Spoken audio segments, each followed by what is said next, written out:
শিশুকে একা একা বিদ্যালয়ে পাঠানো কি নিরাপদ? জোরে বলেন। তাহলে আমরা কি করব?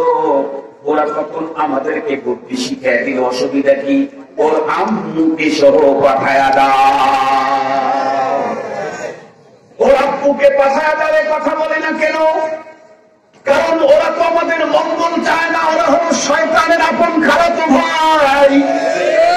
আমরা প্রত্যেকেই জানি আমাদের আব্বা আম্মা আদম আলাইহিস সালাম, হাওয়া আলাইহিস সালাম কোথায় ছিলেন? জান্নাতে। সেই জায়গায় আমার আব্বাকে দিয়া দুই বন্ধুরা আমার ভুল করানো সম্ভব হয় নাই। আমার আম্মারে দিয়া বন্ধুরা আমার শয়তান আমার আব্বাকেও জান্নাত থেকে বের করে দেওয়ার ষড়যন্ত্র করেছে।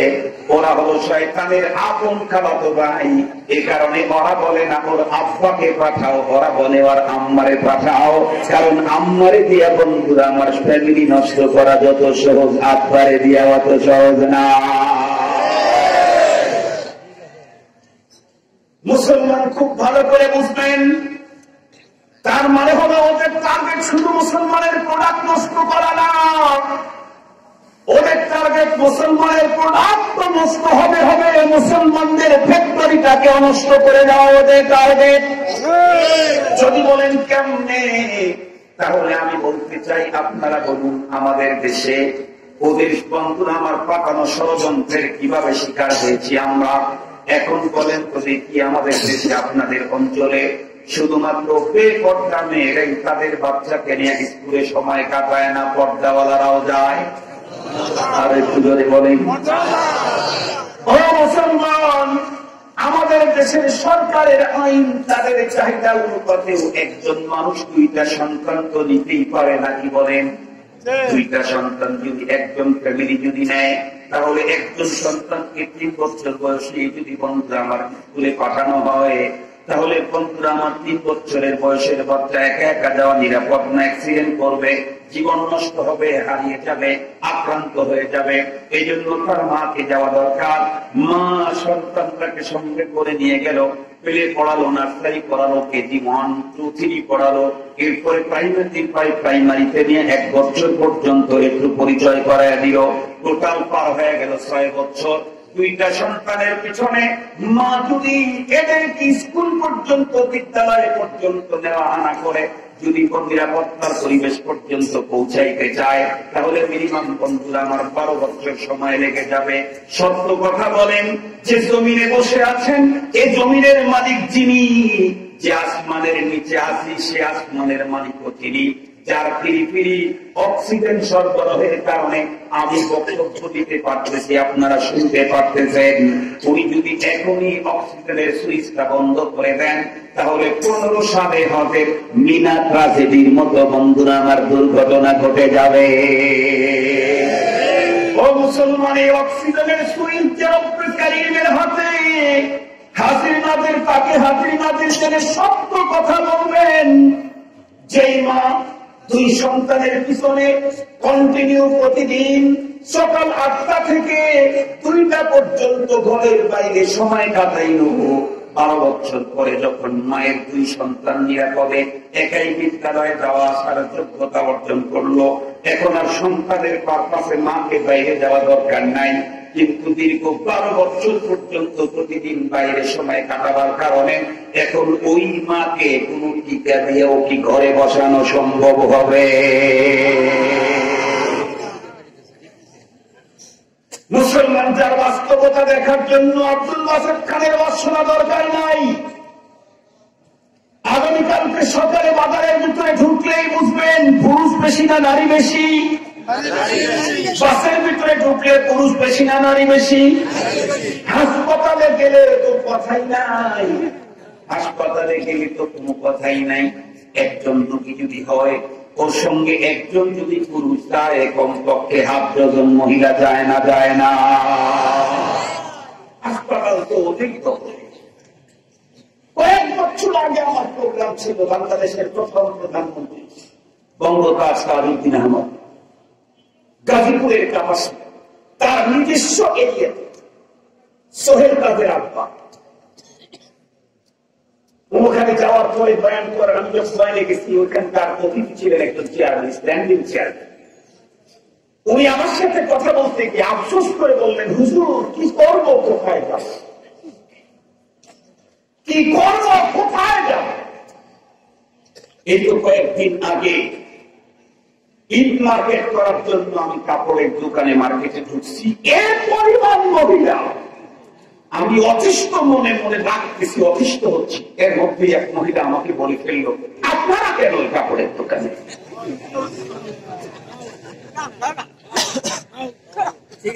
সরকারি দলের চেয়ারম্যান, বিরোধী দলের চেয়ারম্যানের বক্তব্য বলতেছি, সরকারি দলের চেয়ারম্যান,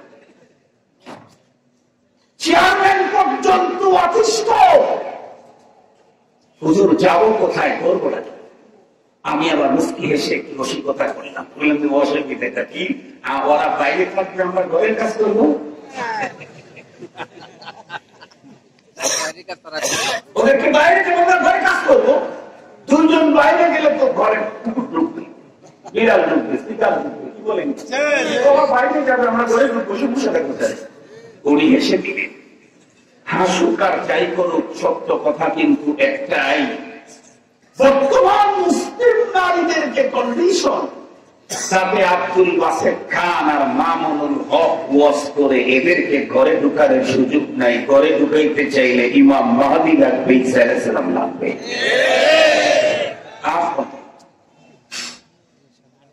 আর সম্ভব না, অবস্থা বড় বেগতিক।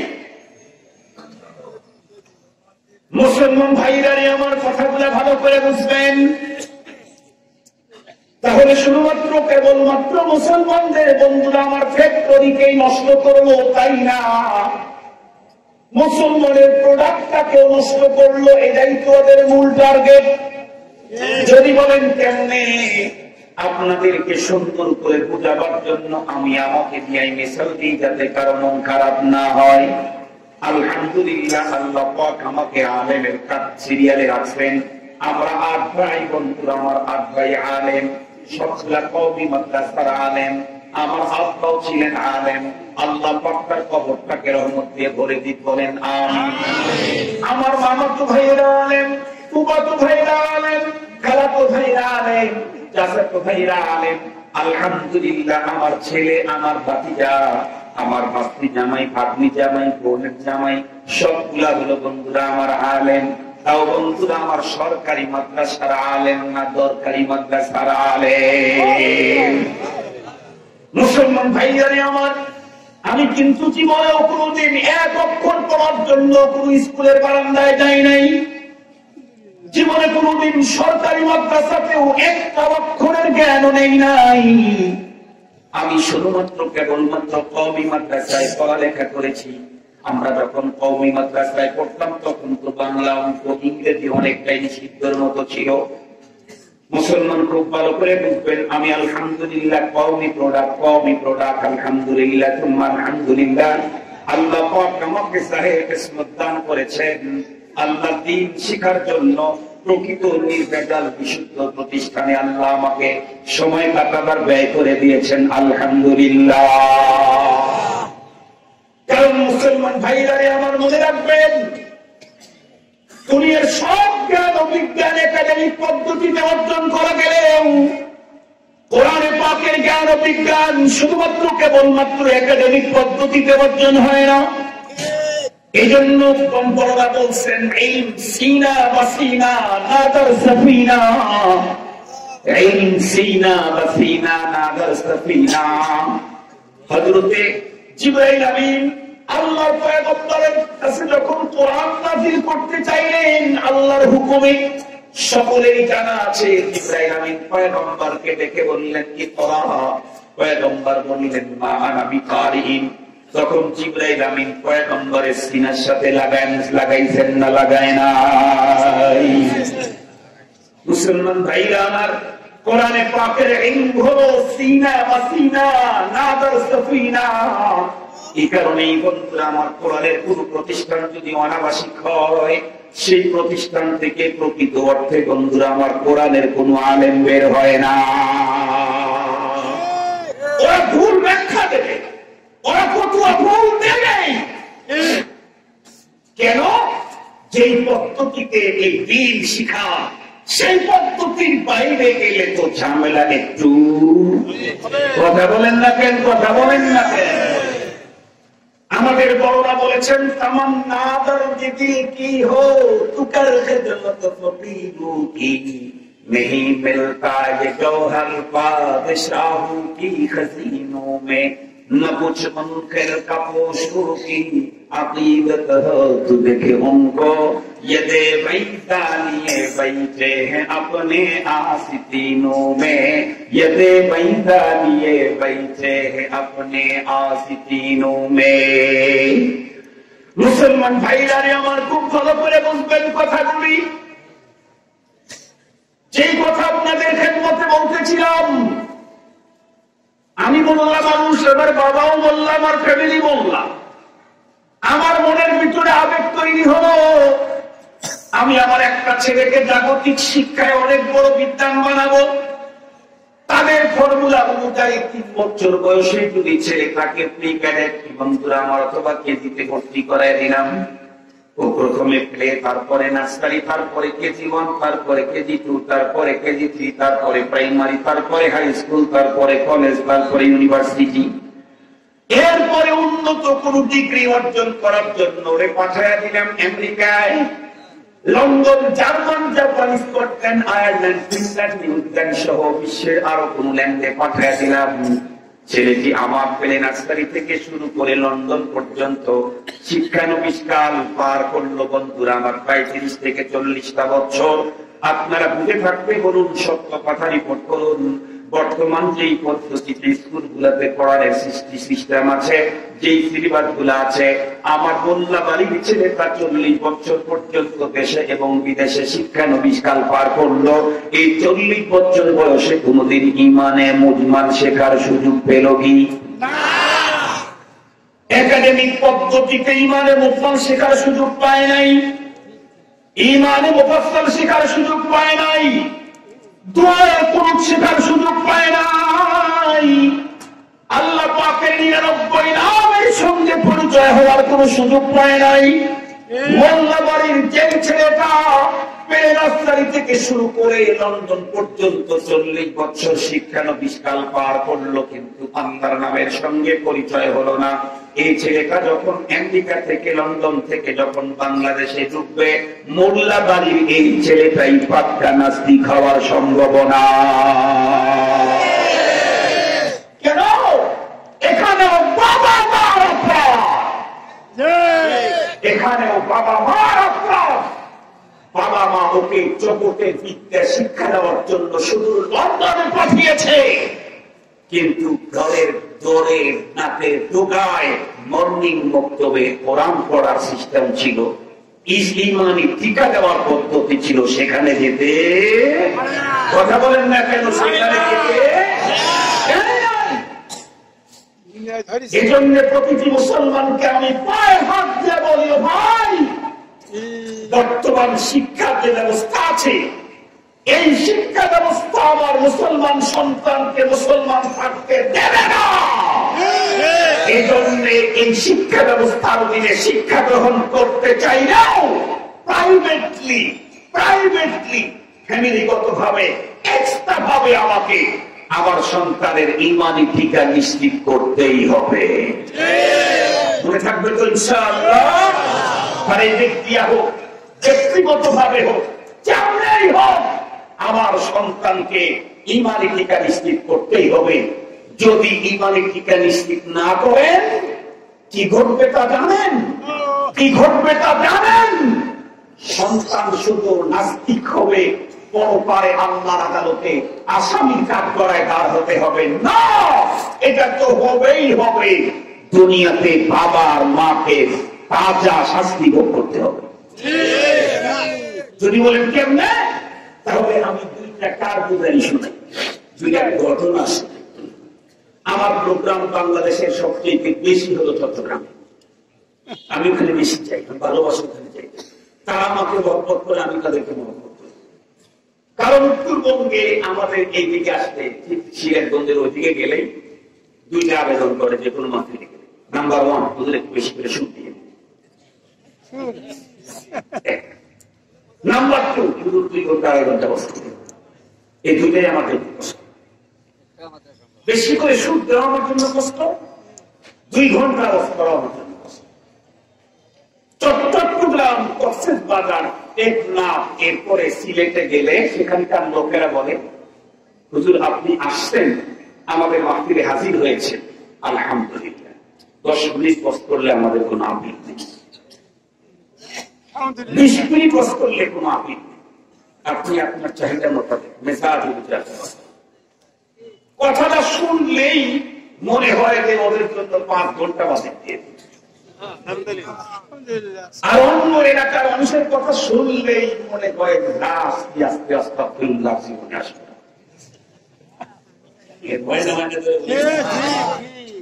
সবাই তো হাজির। তো আমি একদিন গভীর অনেক রাত, রাত্রি 12টার পরে বয়ান, তো চট্টগ্রামে গেলে প্রতি রাত্রে 2টা বয়ান, প্রতি রাত্রে 2টা বয়ান, কোনদিন 3টা বয়ান। একদিন এই জুমা, গত জুমা গেছে না, গত জুমায় জুমার নামাজের পরে বাবুনগর মাদ্রাসা বয়ান করছি, এরপরে গেছি হলো রাঙ্গুনিয়া, এরপরে গেছি হলো হাটহাজার এক রাত্রে, এরপরের দিন আবার 11টা 20 ফ্লাইটে আমি চলে আসছি গতকালকে আলবার আমরা ছিলাম। যে কথা বলতেছিলাম, গভীর রাত্রে সরকার দলীয় একজন নেতা আমাকে অনেক উদ্ভাবন করে, আমি চট্টগ্রামে গেলে তার গাড়ি আমার জন্য যাব, তো তার গাড়িতে উনি সব কাজ বাস ফেলে রেখে আমার পিছনে থাকে। আল্লাহ ওনাকে সুস্থতার সাথে নেখায়াত করায়। ওলামায়ে কেরামের সাংঘাতিক খেদমত করে, খুব খেদমত করে। আল্লাহ পাক তাকে সিরাতে মুস্তাকিম করে চালান। উনি ছিলেন, আসতেই একটা বিল্ডিং এর দিকে ইন্ডিকেট করে আমাকে বললেন, হুজুর এই বিল্ডিংটা কিসের জানেন? হুজুর এটা বৃদ্ধাশ্রম। আমি বললাম তারপরে? উনি তখন বলতেছে যে এই বৃদ্ধাশ্রমে 450 মতো বৃদ্ধ বৃদ্ধা আছে। আমি বললাম তারপরে? উনি বললেন 450 বৃদ্ধ বৃদ্ধার মধ্যে 3 থেকে 350 মুসলমান। এই কথা যখন বললেন তখন ওনার চেহারার ভিতরে মালিন্যতার ছাপ। আমি বললাম কি ব্যাপার ভাই, কথা বলতে গেলে আপনার চেহারায় মালিন্যতার ছাপ সেই গেল? হুজুর কেন মালিন্যতার ছাপ ছাবে না? মুসলমান তার বাবা মাকে কষ্ট অর্জিত ঘর থেকে বার্ধক্য অবস্থায় বের করে দেবে, এর চাইতে বড় দুঃখের কি হতে পারে? এই কথা শোনার পরে আমি তখন ওনাকে বললাম, ভাই আপনি তো আফসোস করতেছেন, আপনি তো মনে করতেছেন ছেলেরা সাংঘাতিক সিরিয়াস অপরাধ। আমিও বলি অপরাধ, কারণ ওই সন্তানের চাইতে বড় জালেম আর কে হবে যে সন্তান তার মা বাবাকে বার্ধক্য অবস্থায় বৃদ্ধাশ্রমে পাঠায়? ওর চাইতে বড় জালেম আর কে হবে? তবে ভাইজান, এই জুলুমের পিছনে শুধু সন্তান একাই অপরাধী না, বাবারও অপরাধ আছে। উনি আমার দিকে চেয়ে রইলেন। তার মানে আমি তখন বললাম, ভাই শুনেন, এই বিল্ডিংটা যে বৃদ্ধাশ্রম আমি জীবনেও জানি না, আজ পর্যন্ত এই বৃদ্ধাশ্রমের এরিয়ার ভিতরে কখনো আমি পা ফেলি নাই। আমি গাড়ির ভিতরে বসে রইলাম, আপনাকে চ্যালেঞ্জ করে বললাম, আপনি এখনই এই গভীর রাত্রে বৃদ্ধাশ্রমের ভিতরে ঢোকেন, 3 থেকে 350 যত বৃদ্ধ বৃদ্ধা এই আশ্রমে আছে, ওদের প্রত্যেকের কাছে গিয়ে জিজ্ঞাসা করেন, আমি গ্যারান্টি দিয়ে বলতে পারি একজন বৃদ্ধ বৃদ্ধাও এমন পাবেন না যে বৃদ্ধ বৃদ্ধা তার ছেলেদের একজনকে আলেম বানিয়েছে। একজনকেও পাবেন না। আপনি ভালো করে খোঁজ নিয়ে দেখেন, এখানে যে বৃদ্ধ বৃদ্ধাগুলি আছে, এরা হলো ওই সমস্ত বৃদ্ধ বৃদ্ধা যারা তাদের সন্তান জন্মের পরে ইমানি টিকাটাও দেয় নাই। এমনকি বাংলাদেশে বন্ধুরা আমার এমন পরিবার আছে যে পরিবারের ভিতরে আরবি পড়ানো তো দূরের কথা, বাংলা বলাও নিষিদ্ধ। আমার ছোট ভাই একদিন দেখে বলতেছে, ভাইয়া ঢাকা শহরের এক বন্ধুর বাসার ভিতরে ঢুকলাম, বাসার ভিতরে রুমের ভিতরে ঢোকার পরে একটা ফুটফুটে সুন্দর সন্তান সামনের দিকে আগায় এলো। আমি ওকে শুদ্ধ ভাষায় জিজ্ঞাসা করলাম, কি নাম তোমার, কি করো তুমি, পড়ো না, খাবার খেয়েছো না খাওনি? আমার একটা কথার উত্তর সেই সন্তান দিল না। কিছুক্ষণ পরে যখন আমার বন্ধু বেরিয়ে এলো, ততক্ষণেও সন্তানটা ওখানে দাঁড়ানো ছিল। বন্ধুকে বললাম, কি ব্যাপার ভাই, এই ছেলেটা কি বোবা নাকি? বন্ধু তখন মুস্কি হাসিতে বলে, কেন কেন কেন? উনি আমার ছোট ভাই বলে, আমি বললাম ছেলেটাকে মিনিমাম 10টা প্রশ্ন করেছি, শুদ্ধ ভাষায় কথা বলেছি, কিন্তু একটা প্রশ্নের উত্তর তো দিল না। তখন ওই বন্ধু আমার ছোট ভাইকে ডেকে বলছে, ভাই আপনি কি বাংলা দিয়ে প্রশ্ন করছেন না ইংরেজি দিয়া? উনি বলছেন, কেন বাংলা দিয়ে প্রশ্ন করেছি? ও তখন উত্তর করেছে, এ কারণেই তো উত্তর দেয় নাই। আপনি ইংরেজিতে প্রশ্ন করেন, দেখেন গট গট করে উত্তর দিয়ে দেবে। খুব ভালো করে বুঝবেন, যেই সমস্ত মুসলমান তাদের সন্তানদেরকে ছোট্টবেলাতেও আরবি তো শিখায় না, মাতৃভাষা পর্যন্ত শিখায় না, যারা তাদের সন্তানদেরকে ইংরেজি শিখায়, জন্মের পরেই বন্ধু আমার সন্তানের মুখ থেকে আম্মা শব্দ বের করতে দেয় না, আব্বা আর আম্মা বলা শিখায়। ও মুসলমান, মনে রাখবেন, এরা সবচেয়ে বড় ভুল করে। কেন? আব্বা আর আম্মার পরিচয় আগে করায়ও না, আগে তুমি সৃষ্টিকর্তা আল্লাহর পরিচয় করায় দাও। তুমি তোমার সন্তানের জবানে সর্বপ্রথম আল্লাহ শব্দ বের করে দাও। যে সন্তান আল্লাহরে চিনবে, সে সন্তান আব্বারেও চিনবে, আম্মারেও চিনবে। পক্ষান্তরে কোন সন্তান যদি আল্লাহরে না চেনে, সে আব্বা আম্মারে চেনার প্রশ্নই উঠে না। আমি বর্তমান সময়ের কথা বলি, আমি আমার প্যাটিক বন্ধুরা আমার প্রকাশ করার জন্য বলতেছি না, নিজেদের বড়ত্ব বুঝাবার জন্য বলতেছি না। শেখুল হাদিস আল্লামা আজিজুল হক রাহমাতুল্লাহি আলাইহি আমার উস্তাদ, আমি ওনার কাছে বুখারী শরীফ পড়েছি, হুজুরের কাছ থেকে একটা সবক নিয়েছি। হুজুর কঠিন কঠিন হাদিসের কথাগুলি নিজের জীবনের ফ্যামিলির ঘটনার সঙ্গে মিলায়া দিয়া আমাদেরকে বুঝায় দিতেন, আম করে দিতেন। এই জন্য আমি বলতেছি, মুসলমান, যেই মুহূর্তের ভিতরে, যেই সময়ের ভিতরে বাংলাদেশে এখনো এমন ঘটনা ঘটে, মা বৃদ্ধা, বাবা বৃদ্ধ, বাবাকে দাওয়াত খাওয়াদের কথা বলে ঘর থেকে, বাড়ি থেকে বের করে নিয়ে রাস্তায় ফেলে দিয়েছে। এই মুহূর্তে আমাদের ফ্যামিলির ঘটনা শোনেন, আমাদের ফ্যামিলির ঘটনা শোনেন। বাংলাদেশে তো কিছুদিন আগেই দেখা গেল, এক মায়ের 3 সন্তান, 3টাই প্রতিষ্ঠিত। সেই মাকে ভাত দেওয়া, কাপড় দেওয়া, চিকিৎসা দেওয়ার মতো কেউ নাই, রাস্তায় ফেলে রাখা হয়েছে। সেই মাকে অন্য কেউ উঠায় দিয়ে গেল। কিন্তু আলহামদুলিল্লাহ, আলহামদুলিল্লাহ, আলহামদুলিল্লাহ, খুব ভালো করে মনে রাখবেন, ও মুসলমান, সন্তানদেরকে যদি ঈমানি ঠিকানা দিয়া এই সন্তানকে উন্নত যদি শিক্ষার জন্য আমেরিকায় পাঠায় দেন, আমেরিকার পদ্ধতি হলো, মানুষ যখন বুড়ো হবে আর বুড়ি হবে, বৃদ্ধ হবে আর বৃদ্ধা হবে, এদের কারণে ফ্যামিলির আনন্দ ম্লান হয়ে যাবে। এজন্য এদেরকে বৃদ্ধাশ্রমে পাঠায় দেয়। এই জন্যই আমেরিকা থেকে আসার পরে যে সন্তানকে ঈমানি টিকা দেওয়া হয় নাই, ও আমেরিকান স্টাইলে বাপের খেদমত করবে।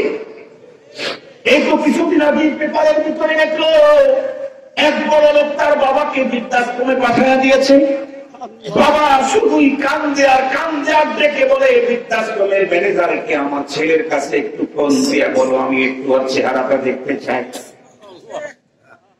বাবা বৃদ্ধাশ্রমে বসে বসে কান্দে আর ডেকে বলে, আমি বাড়িতে যেতে চাই না, আমার ছেলেকে একটু ফোন দিয়ে বলো, আমি ওর চেহারাটা একটু দেখতে চাই। ও মুসলমান, কয়েকদিন আগেই তো দেখলাম বৃদ্ধাশ্রমে এক বৃদ্ধ অসুস্থ হয়ে গেলেন। বৃদ্ধাশ্রমের ম্যানেজার ফোন দিয়েছে তার ছেলেকে। ছেলে উত্তর করলো, আমার বাবার যেন কোনো কষ্ট না হয়, যত টাকা ব্যয় হয় হবে আমি দেব, তুমি সুন্দর করে চিকিৎসার ব্যবস্থা করো। বন্ধুরা, আমার ম্যানেজার সুন্দর চিকিৎসার ব্যবস্থা করতেছিল, আর সে ওখান থেকে টাকা পাঠায় দেন ম্যানেজারদেরকে দিয়া। চলতে চলতে এক পর্যায়ে বাবার অবস্থা বড় খারাপ। ম্যানেজার বলল, স্যার চিকিৎসা তো উন্নতই চলতেছে, কিন্তু আপনার বাবার অবস্থা কিন্তু ভালো না, আপনি একটু চলে আসেন। সে তখন উত্তর করলো, আমার একটু কর্মব্যস্ততা আছে, আমি 2 দিন পরে যাবো, আরো ভালো ডাক্তার দেখাও, টাকা আমি পাঠিয়ে দিচ্ছি। এরপরে বন্ধুরা আমার, দেখতে দেখতে বাবা যখন মরে গেল, ম্যানেজার তখন ফোন দিল, স্যার আপনার বাবা কিন্তু দুনিয়ায় নাই, আপনার বাবা মারা গেছে, আপনি আসেন এখন লাশটা কিনে দাফন কাফনের ব্যবস্থা করেন। সে তখন উত্তর দিল, আমি জরুরি কাজে এক জায়গায় চলে যাচ্ছি, তুমি কাফন দাফনের ব্যবস্থা করো, যত বিল হয় সবগুলাই আমি পরিশোধ করব। পক্ষান্তরে আমার ফ্যামিলির ঘটনা শুনে আলহামদুলিল্লাহ, আমি সর্বপ্রথম আলিফ বা তা তা শিখেছি আমার মার কাছ থেকে। আমি সর্বপ্রথম আলিফ বা তা তা শিখেছি আমার মার কাছ থেকে। আমার আব্বা শুধু জন্মদাতা পিতাই নন, আমার উস্তাদ। আমার আব্বা শুধু জন্মদাতা পিতাই নন, আমার আব্বা আমার উস্তাদ। আমার আব্বা আমাদের কাউকে আমেরিকান সভ্যতা শিক্ষা দেয় নাই। আমার আব্বা আমাদেরকে শিক্ষা দিয়েছেন, ওয়াকাদা রাব্বুকা আল্লা তা'বুদু ইল্লা ইয়্যাহু ওয়া বিল ওয়ালিদাইনি ইহসানা ইম্মা ইয়াবলুগান্না ইনদাকাল কিবারা আহাদুহুমা আও কিলাহুমা ফালা তাকুল লাহুমা উফফিন ওয়া লা তানহারহুমা ওয়া কুল লাহুমা কাওলান কারীমা واخفض لهما جناح الذل من الرحمة واخفض لهما جناح الذل من الرحمة وقل رب ارحمهما كما ربياني صغيرا آمين বলেন, আমিন বলেন। ও মুসলমান, এরা অতীত পুরো আয়াতের তর্জমা করতে চাই না, শুধুমাত্র একটা শব্দের তর্জমা আমি করব। আল্লাহ পাক রব্বুল আলামিন কোরআনে হাকিমের ভিতরে বলেছেন, ফাদা রব্বুকা আল্লা তা'বুদু ইল্লা ইয়্যাহু, তোমাদের রবের চূড়ান্ত সিদ্ধান্ত আল্লাহ ছাড়া কারো ইবাদত করতে পারবে না। আর একটা চূড়ান্ত সিদ্ধান্ত হলো ওয়া বিল ওয়ালিদাইনি ইহসানা, তুমি তোমার বাবার আর মায়ের সঙ্গে ইহসান করা লাগবে। এটা আমার ওয়াদা। আল্লাহর ওয়াদার নকল না ফরজ? আর একটু জোরে বলেন, নকল না ফরজ? ও মুসলমান, খুব ভালো করে বুঝবেন, আল্লাহ পাক আমাদেরকে অর্ডার করেছেন আব্বা আম্মার সঙ্গে জুলুম করার জন্য, ইনসাফ করার জন্য, ইহসান করার জন্য। কথা বলেন, কথা বলেন। ও মুসলমান, ইহসান কি জিনিস? এরা খাঁটিভাবে বুঝতে চাইলে জুলুম বুঝতে হবে, ইনসাফ বুঝতে হবে, তারপরে ইহসান বুঝে আসবে। জুলুম হলো আমি কারো উপরে কারো সঙ্গে খারাপ আচরণ করলাম, অথবা কেউ আমার সঙ্গে ভালো আচরণ করলো, আমি তার সঙ্গে খারাপ আচরণ করলাম, অথবা কেউ আমার সঙ্গে খারাপ আচরণ করলো কিন্তু সে যেই পরিমাণে খারাপ আচরণ করেছিল তার চাইতে বেশি খারাপ আচরণ আমি তার সঙ্গে করলাম, তিনটাই হলো জুলুম। ও মুসলমান, ইনসাফ করলাম, কেউ আমার সঙ্গে ভালো আচরণ করলো, আমি তার সঙ্গে ভালো আচরণ করলাম, এটা ইনসাফ। কেউ আমার সঙ্গে খারাপ আচরণ করলো, আমি তার সঙ্গে অতটুকুনি খারাপ আচরণ করলাম, এটাও ইনসাফ। ও মুসলমান, আল্লাহ পাক আমাদেরকে বাবার সঙ্গে ইনসাফ করতে বলেন নাই, ইহসান করতে বলেছেন। ইহসান কি জিনিস? কেউ আমার সঙ্গে ভালো আচরণ করে নাই, খারাপ আচরণ করে নাই, আমি ওর সঙ্গে ভালো আচরণ করলাম, এটা ইনসাফ।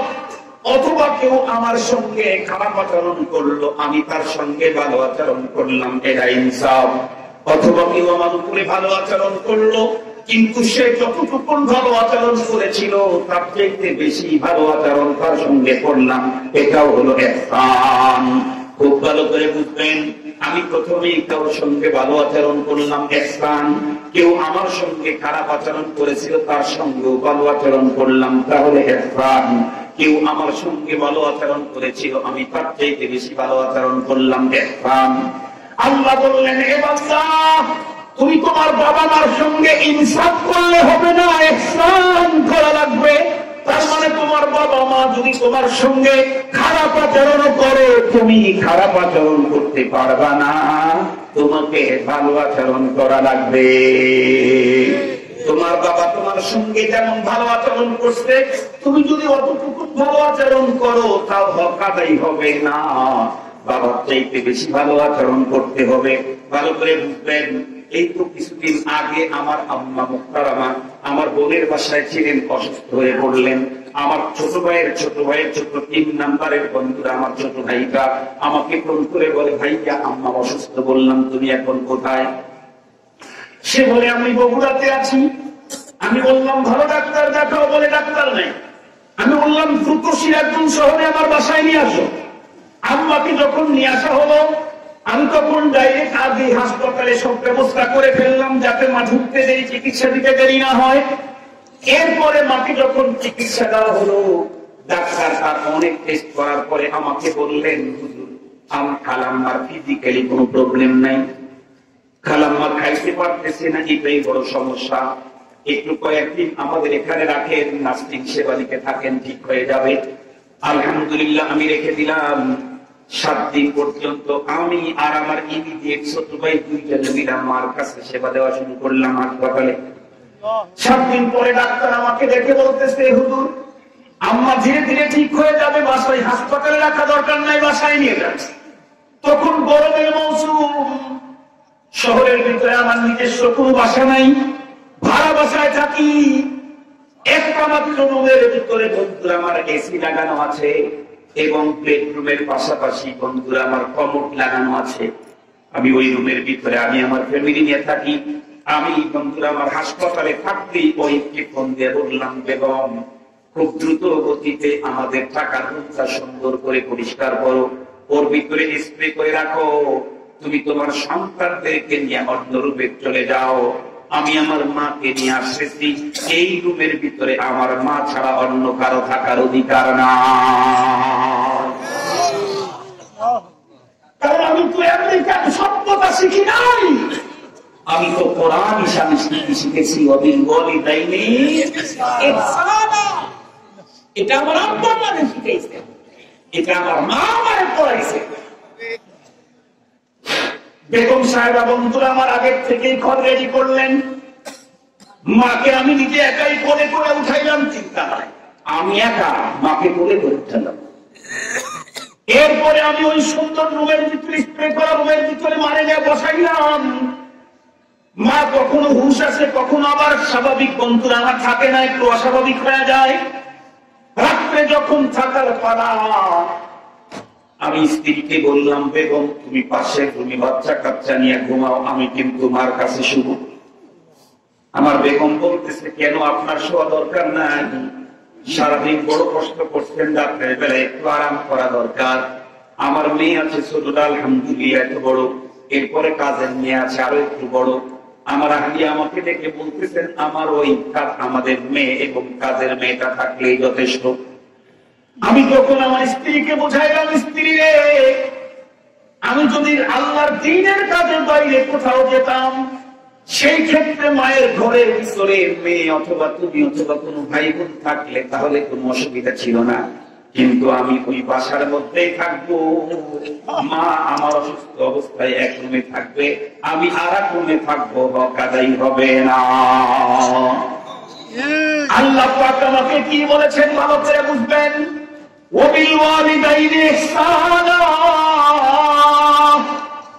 বাবা তোমার সঙ্গে, বাপ তোমার সঙ্গে যেমন ভালো আচরণ করেছে, তার চাইতে অধিক ভালো আচরণ তোমাকে করতেই হবে। এখন আপনারা বলেন তো দেখি, কোন সময় আমাদের ছোটবেলায় এমন গেছে? আমি একদম ছোট, 5 দিন পর্যন্ত বন্ধুরা আমার আকাশে কোনো মেঘের কারণে সূর্যের আলো দেখা দেয় নাই। শীতের দিনে বন্ধুরা আমার মানুষের পেশাব বেশি হয় না কম হয়? আম্মাজান সকালবেলা উঠেই তো পেরেশান, আমি আমার বাচ্চাটারে কেমনে রাত্রের বেলায় শুকনা পোশাক কেমনে করে দেবো, কেমনে কাঁথা দেবো, কেমনে ওর জন্য একটা ব্যবস্থা করব। মা আমার সকালবেলা থেকেই চুলার উপরে দিয়ে দিয়ে বন্ধুরা আমার কাপড় গুলা শুকানের কাজ করতেন আমার মা। রাত্রি যখন হয়ে যেত এশার নামাজের পরে মা বেড়ে গেলেন, রাত মাত্র 7 ঘন্টা রাত, আমার মা একটা ঘুমে 2 ঘন্টাও সময় কাটায় না। আধা ঘন্টা পর পর মা আমার চোখে উঠে আর চিন্তা করে, না জানি আমার কলিজার টুকরা পেশাব করে এখন না জানি পানির ভিতরে আছে, পেশাবের ভিতরে যদি থেকে যায় সন্তানের নিউমোনিয়া হয়ে যাবে, সন্তান বাঁচবে না। এই জন্য 7 ঘন্টা রাত্রের ভিতরে মা আমার 14 বার ঘুম থেকে জেগে গেছেন। আধা ঘন্টা পর পর ঘুম থেকে জেগে আমার পিঠের নিচে হাত দিয়ে দেখতেন, হ্যাঁ সত্যি আমি পেশাব করেছি। যতবার পেশাব করছি মা আমার শীতারের পাশে রেখে দিয়েছিলেন, একটা বমি এরা পাল্টা দিয়েছেন। দিতে দিতে বন্ধুরা আমার রাত্রি এখনো 2.5 ঘন্টা বাকি, মা তামাম শুকনা নেকড়া গুলা শেষ হয়ে গেছে। এখন মা আমাকে কোথায় রাখবেন? আমি আবার পেশাব করে ভিজাইয়া দিয়েছি। মা তখন মাত্র একটা কাপড়, মনে করেন বন্ধুরা আমার গরিব করে ছেলে ধরে নেন যদি কেউ হয়, মাত্র এক্সেস কাপড় নাই, মাত্র একটা কাপড়। আগামীকালকে মা গোসল করে ওই কাপড় পরে নামাজ পড়বেন। কিন্তু মা চিন্তা করে দেখতেন আগামীকালকে হিসাব আগামীকালকেই হবে, আপাতত আমি আমার সন্তানটাকে বাঁচাবার চেষ্টা করি। মার মাত্র একটা কাপড়, সে কাপড়টা আমার নিচে বিছাইয়া দিলেন। 2 থেকে 3 বার পাল্টায় দেওয়ার পরে মায়ের সেই কাপড়টাকে আমি পেশাব করে ভিজাইয়া দিলাম। এখনো যে রাত্রের 1 ঘন্টা বাকি, মা এখন কি করবেন? মা তখন তার শেষ সম্বলটা, তার পরনের কাপড়ের একটা আঁচল আমাকে দিলেন। মা কালিকা, মা একটা আঁচল পরে আছেন আর একটা আঁচল আমাকে দিলেন। কিছুক্ষণ পরে মায়ের ওই আঁচলটা আমি পেশাব করে ভিজাইয়া দিলাম। মা চমকে ওঠে, আমার নিচে হাত দিয়ে দেখলেন এটাও ভিজে গেছে। মার তো আর কোন সম্বল নাই। মা তখন করলেন কি, আমার পেশাবে ভিজে দেওয়া অংশটাই মা নিজের শরীরের ভিতরে জড়াইলেন, আর মায়ের সাথে লেগে থাকা শুকনা কাপড়টা দিয়ে মা আমাকে শুকনা জায়গায় শোয়াইলেন। ও মুসলমান, এক রাত্রের ভিতরে মা 14 বার ঘুম থেকে জেগে জেগে আমাকে কাপড় পাল্টায় দিয়েছেন। আল্লাহ বলেন ওয়াবিল ওয়ালিদাইনি ইহসানা। তোমার মা আজকে অসুস্থ, হুঁশ নাই, বিছানায় পেশাব করতেছে তখন আমার মা, বিছানায় পায়খানা করতেছে তখন আমার মা। বেগমকে ডেকে বললাম, বেগম রে, আজকে যদি মাকে 14 বার যদি আমি কাপড় পাল্টায় দিই তাহলে ইনসাফ হবে। এটাও আল্লাহ পাক সন্তুষ্ট না। 15 বার 16 বার কমপক্ষে আমাকে রাত্রি জেগে জেগে মায়ের খেদমত করতে হবে, তাহলে আল্লাহ পাকের হুকুম পালন হবে, ইনসাফ হবে। ও মুসলমান, শেষ পর্যন্ত আমি যখন মায়ের পাশে খাটের নিচে যখন শুয়ে পড়লাম, আমার তো শুধুই অন্তরের ভিতরে বন্ধুরা আমার শঙ্কা, না জানি কখন মা আমার মরে যায়, না জানি কখন মা আমার দুনিয়া থেকে চলে যায়। 20 মিনিট পরে চমকে উঠে আবার দেখি না মা তখন ঘুমে আছে, আবার একটু ঘুমাই, চোখ লেগে যায়। হঠাৎ করে বন্ধুরা আমার ভয়ে ভয়ে উঠে পড়ি আতঙ্কে, আবার মার কাছে গিয়ে দেখি মা যেন ঘুমিয়ে আছেন। এমনকি করতে করতে রাত্রি অনুমানিক বন্ধুরা আমার 2টা বা 3টা বেজে যাবে। তখন যখন উঠলাম দেখি মা তখন চেয়ে রয়েছেন। মার কাছে গিয়ে বললাম, ও মা, তোমার কি খারাপ লাগে? মা বলে, বাবা আমার ভালো লাগতেছে না। তখন আমার অন্তরটা বন্ধুরা আমার ভেঙে চুরমার হয়ে গেল। আমার মনে হইল না জানি মা বুঝি আজকে রাত্রে পুরায়া যাবে। আমি দৌড়ে গিয়ে স্টেথোস্কোপ নিয়ে আসলাম, বিপি মেশিন নিয়ে আসলাম। মার বন্ধু আমার প্রেশার গুলা চেক করলাম আমি নিজে, স্ত্রীকে সন্তানদের কাউকেই ডাকলাম না, কারণ আমার জিম্মায় আল্লাহ পাক বলেছেন ওয়াবিল ওয়ালিদাইনি ইহসানা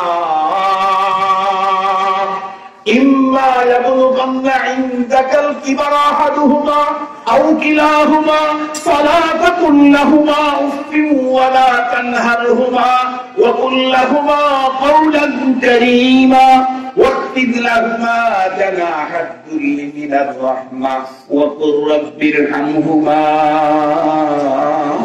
كما ربياني صغيرا। আপনারাও আমার সঙ্গে পড়েন, রব্বির হামহুমা কামা রব্বায়ানি সগীরা। দিল থেকে আবেগ নিয়ে পড়েন, রব্বির হামহুমা কামা রব্বায়ানি সগীরা। মুসলমান ভাইরারে আমার, মার দেখি আলহামদুলিল্লাহ সবকিছু ঠিক আছে। তখন বুঝলাম মা যে খায় না, এই অতিরিক্ত ক্ষুধা পাওয়ার কারণে মার বুঝি একটু অস্থির লাগতেছে। দৌড়ে গিয়ে বন্ধুরা আমার খাবারের এটা আনলাম ওটা আনলাম, নিজে বন্ধুরা আমার ভিজা বিস্কিট গুলি মার মুখের মধ্যে কিছুক্ষণ বন্ধুরা আমার দিতেছিলাম। 2-3টা বিস্কিট খাওয়ার পরে মা বলে, বাবা আমার এখন ভালো লাগে। মুসলমান ভাইয়ারে আমার, আজকের বন্ধুরা, আমার মায়ের 3 সন্তানের 3টাই বড় বড় অফিসার। সেই মাকে রাস্তার ভিতরে ফেলে রাখা হয়, আর আমার মার খেদমতের জন্য আমার ভাই বোনেরা প্রতিযোগিতা করে। শুনলে বড় অবাক হবেন, আম্মাকে আমাদের বাসায় রেখেছি, বোন নিয়ে যেতে চাই, আমরা দিতে চাই না। একদিন আমার ভাই বোনেরা যখন অন্য জায়গায় গেছে, এই সুযোগে আমার বোন আমার মাকে নিয়ে চলে গেছে। মার খেদমতের জন্য বোন চুরি করে নিয়ে চলে গেছে। আলহামদুলিল্লাহ। কেন? কারণ হলো আমার মা, আমার বাবা আমাদেরকে কোরআনী সভ্যতা শিক্ষা দিয়েছে, ঈমানী টিকা দিয়েছে, ঈমানী টিকা। আমরা জানি জান্নাত মায়ের পায়ের নিচে, আমরা জানি জান্নাত। কথা বলেন না কেন? কথা বলেন না কেন? এই জন্য আমার ঘরে আল্লাহ পাক যত সন্তান দিচ্ছেন, নাতি দিচ্ছেন, নাতি দিচ্ছেন, ভাগ্নে দিচ্ছেন, ভাগ্নি দিচ্ছেন, ভাতিজা দিচ্ছেন, ভাতিজি দিচ্ছেন, সবগুলাকে আল্লাহ পাক শ্রেষ্ঠত্ব দিয়ে দুনিয়াতে পাঠাইতেছেন। আলহামদুলিল্লাহ বললেন না যে? চাঁদের চাইতে আমার দাম কম, সূর্যের চাইতে আমার দাম কম। আমার ঘরে যে সন্তান আল্লাহ পাক দিলেন, ওর দাম আসমানের চাইতে কম, গ্যালাক্সির চাইতে কম, নক্ষত্রের চাইতে কম। এত দামি করে আল্লাহ আমাকে দুনিয়াতে পাঠাইতেছেন, আমার ঘরে সন্তান দিচ্ছেন। এই দামটা ধরে রাখার জন্য ঈমানী টিকা দেওয়া, একটু জোরে বলি, এই ঈমানী টিকা নিশ্চিত করতে হবে। আজকের এই মাহফিলে কে কে ওয়াদা দিতে পারেন, ছেলেকে ডাক্তার, ডক্টর, ব্রিগেডিয়ার যা বানান বানান, আমার কোনো আপত্তি নয়, তবে ছেলে হোক আর মেয়ে হোক, তাদেরকে সর্বপ্রথম ঈমানী টিকা কে দিবেন? গভীর রাত্রে এত বঞ্চের ঐতিহ্যবাহী প্রাচীনতম মাদ্রাসার সম্মেলনে আখেরি দিনে তুমি তোমার কুদরতের চোখ চেয়ে দেখো, আমরা প্রতিটি মানুষ, তুমি যে শ্রেষ্ঠ জিনিস আমাদের ঘরে দিচ্ছ, আয় আল্লাহ, তাদের শ্রেষ্ঠত্বকে টিকে রাখার জন্য আমরা তাদেরকে ঈমানী টিকা, কোরআনী তালিম দেব। তুমি আমাদেরকে ব্যবস্থা করে দাও, তুমি আমাদের জন্য সহজ করে দাও। আমরা তুমি আমাদের ঘরের সন্তানদেরকে তোমার দেওয়া শ্রেষ্ঠত্বকে ধরে রাখার তৌফিক দান করে দাও। আট নাম্বার, এই জাতীয় টিকা হবে কোথায়? কোথায়? আলহামদুলিল্লাহ। বলেন তো দেখি, মাদ্রাসার মসজিদ চালায় জাহাঙ্গীরনগর বিশ্ববিদ্যালয়ের লোকেরা? মাদ্রাসার মসজিদ পরিচালনার জন্য ইমাম লাগে, মুয়াজ্জিন লাগে, খাদেম লাগে, সবগুলার প্রোডাক্ট কোথাকার প্রোডাক্ট? তাহলে মাদ্রাসার জরুরত আছে না নাই? আরো যদি বলেন আছে না নাই? এই জন্য এদিনই মাদ্রাসা আপনাদের কাছে আমানত রেখে গেলাম, আমানত। এদিনই মাদ্রাসা আল্লাহ আমার ঘরে যে সন্তান দিবেন, ওর শ্রেষ্ঠত্বকে ধরে রাখতে চাইলে মাদ্রাসার জরুরত আছে। মানুষকে মানুষ বানাবার প্রতিষ্ঠান হলো মাদ্রাসা। এই প্রতিষ্ঠানের আমানত আপনাদের কাছে রেখে গেলাম। আপনারা অতীতেও দেখেছেন, আগামী দিনে দেখবেন, নিজের সন্তানদেরকে আল্লাহ শ্রেষ্ঠ যুগের শ্রেষ্ঠ শিক্ষা, কোরআনে পাকের শিক্ষা দিবেন। ওয়াখির দাওয়ানা আলহামদুলিল্লাহি রাব্বিল আলামিন। হুজুর বয়স্ক মানুষ, আমাকে বলেছিলেন 2 ঘন্টা ওয়াজ করবেন, 10টা মিনিট কম করেছি।